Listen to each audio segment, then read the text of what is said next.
మంచు కుటుంబంలో అగ్గిరాజుకుంది. అది ఊహించని మలుపులు తిరిగి పెద్ద మంటలా మారింది. మోహన్ బాబు, ఆయన తనయుడు మనోజ్ ఒకరిపై ఒకరు ఆరోపణలు చేసుకుంటూ పోలీస్ స్టేషన్కు వెళ్లడంతో వివాదం మరింత ముదిరింది. ఆస్తుల పంపకాల విషయంలో మోహన్ బాబుకు, ఆయన చిన్న కొడుకు మనోజ్ కు మధ్య గొడవ జరిగినట్లు, ఇద్దరూ కొట్టుకుంటున్నట్లు ఆదివారం వార్తలు హల్చల్ చేశాయి.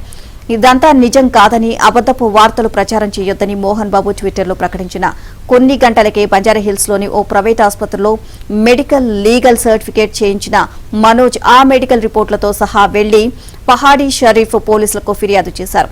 తనకు, తన కుటుంబానికి ప్రాణహాని ఉందని, ఆదివారం 10 మంది గుర్తు తెలియని వ్యక్తులు తమ ఇంటికి వచ్చి గట్టిగా అరుస్తూ భయభ్రాంతులకు గురి చేశారని ఫిర్యాదు చేశారు.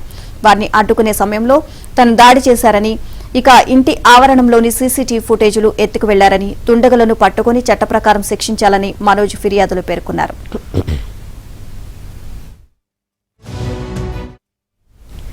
ఇదిలా ఉంటే తన కొడుకు మనోజ్, ఆయన భార్య మౌనిక, వారి అనుచరుల ద్వారా తనకు ప్రాణహాని ఉందని, రక్షణ కల్పించాలని రాచకొండ సిపికి మోహన్ బాబు ఫిర్యాదు చేశారు. సిపికి రాసిన లేఖను మోహన్ బాబు మీడియాకు విడుదల చేశారు. కొంతమంది సంఘ విద్రోహ శక్తులతో కలిసి తన ఇంటిని, ఆస్తులను లాక్కోవాలని చూస్తున్నారని పేర్కొన్నారు.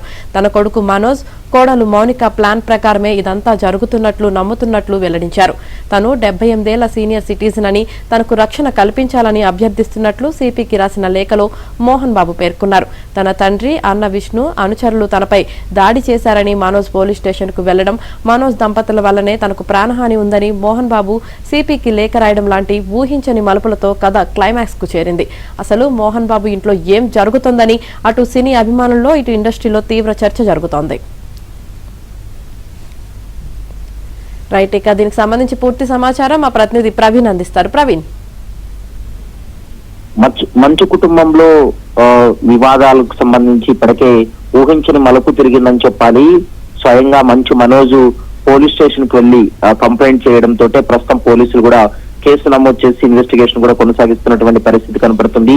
జల్పల్లిలోని మోహన్ బాబు నివాసంలో పెద్ద ఎత్తున వారి దగ్గర పనిచేసేటువంటి సిబ్బంది తమను బెదిరింపులకు దిగుతున్నారని, తనకు సెక్యూరిటీ అవసరము, తనకు ప్రాణహాని ఉందనేటువంటి అంశాన్ని కూడా పోలీస్ స్టేషన్ లో తన ఫిర్యాదులు కూడా స్పష్టంగా పేర్కోవడం జరిగింది. మరోవైపు మోహన్ బాబు కూడా మంచు మనోజ్, మరోవైపు భార్య మౌనికపై కూడా రాచకొండ సిపికి మోహన్ బాబు ఫిర్యాదు చేశాడు.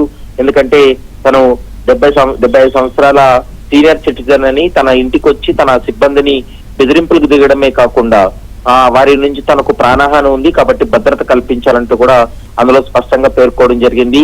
అయితే ఇంట్లోకి ప్రవేశించిన తర్వాత ఎవరైనా ఇంట్లోకి రావాలంటే తమ అనుమతి తీసుకోవాలంటూ కూడా తమ సిబ్బందిని కూడా బెదిరింపులకు దిగారనేటువంటి అంశాన్ని కూడా మోహన్ బాబు స్పష్టంగా చెప్తున్నాడు.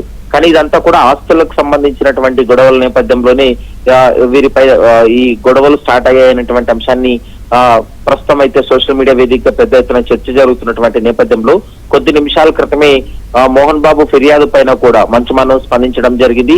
తనతో పాటు భార్య మౌనిక పైన అసత్య ఆరోపణలు చేస్తున్నారని మరోసారి తన ట్విట్టర్ లో పెట్టాడు. కుటుంబ వ్యవహారాల్లో తనకు రక్షణగా నిలబడాలని ఇరు రాష్ట్ర ముఖ్యమంత్రులను కూడా మంచు మనోజ్ కోరినటువంటి పరిస్థితి ఉంది.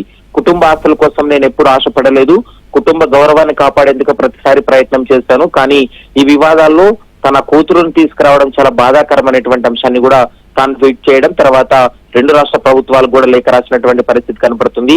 గత కొన్నాళ్లుగా ఇంటి నుంచి మా కుటుంబానికి దూరంగా ఉంటున్నాను, నా ముందే నా కుటుంబ సభ్యుల్ని ఉద్యోగులు తీవ్రంగా కొట్టారు, ఇంటిలో ఉండాల్సినటువంటి సీసీ ఫుటేజ్ కెమెరాలన్నీ కూడా మాయమైపోయాయనేటువంటి అంశాన్ని చెప్పడం జరిగింది. మరొక కీలకమైనటువంటి అంశం, ఇప్పటి వరకు మోహన్ బాబు పైన ఆరోపణలు రావడం జరిగింది.